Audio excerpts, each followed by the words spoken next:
కట్టుకున్నా కదా.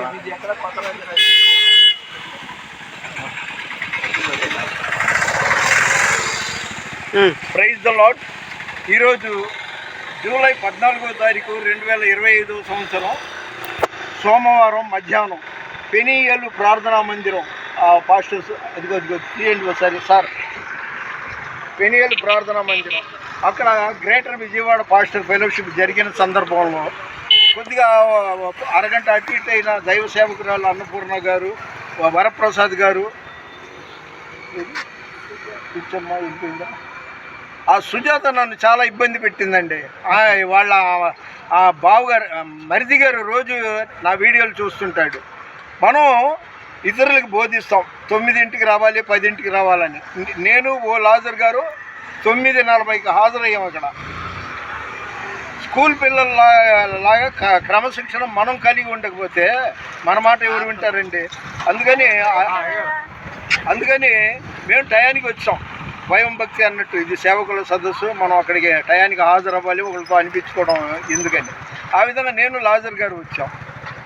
బి సుజాత, బల్లవరపు సుజాత 12 నుండి నన్ను హింసిస్తుందండి. ఆమె దగ్గర నేను అసిస్టెంట్నో ఆమె పార్లర్నో తెలియదు, కానీ ఫ్రాన్సిస్ గారు రాజరాజేశ్వరిపేట ఎక్కడ, ఫ్రాన్సిస్ గారు నందమూరి నగర్ ఎక్కడ, ఆ విధంగా ఇలాంటి వాళ్ళ వల్ల నాలాంటి వాళ్ళు, లాజర్ గారు లాంటి వాళ్ళు, ఇలాంటి వాళ్ళు వీళ్ళు అడుక్కునే వాళ్ళేమో అనే పేరు వస్తుంది. ఇప్పుడు ఈమె ఎవరైనా సేవకులు వెళ్తే ఆదరిస్తుంటుంది. అన్నపూర్ణ గారు కమ్మ సామాజిక వర్గం అంతేనా. అయితే నేను కులం మతం ఇందులో మధ్యలో తేను, ఒక పద్ధతి కలిగిన మనిషి.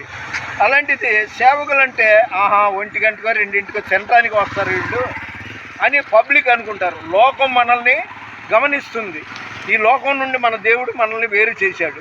కాబట్టి మనం చాలా జాగ్రత్తగా ఉండాలి. ఎవరు చూడట్లేదని పక్కకి వెళ్ళి నేను వీడియో సిగరెట్ కాల్చాను అనుకోండి, లాజర్ గారు కూడా ఇంతేనేమో, వరప్రసాద్ కూడా ఇంతేనేమో అని సేవకులకి చెడ్డ పేరు తెచ్చినట్టుంటుంది. కాబట్టి నన్ను అభిషిక్తుడైన సేవకుడని గౌరవించి ఈసారి సుజాత ఫోన్ చేయదని ఎంతో ఆశపడుతున్నాను. మన వినికిడిలో దేవుడి కొన్ని మాటలు దీవించునుగాక.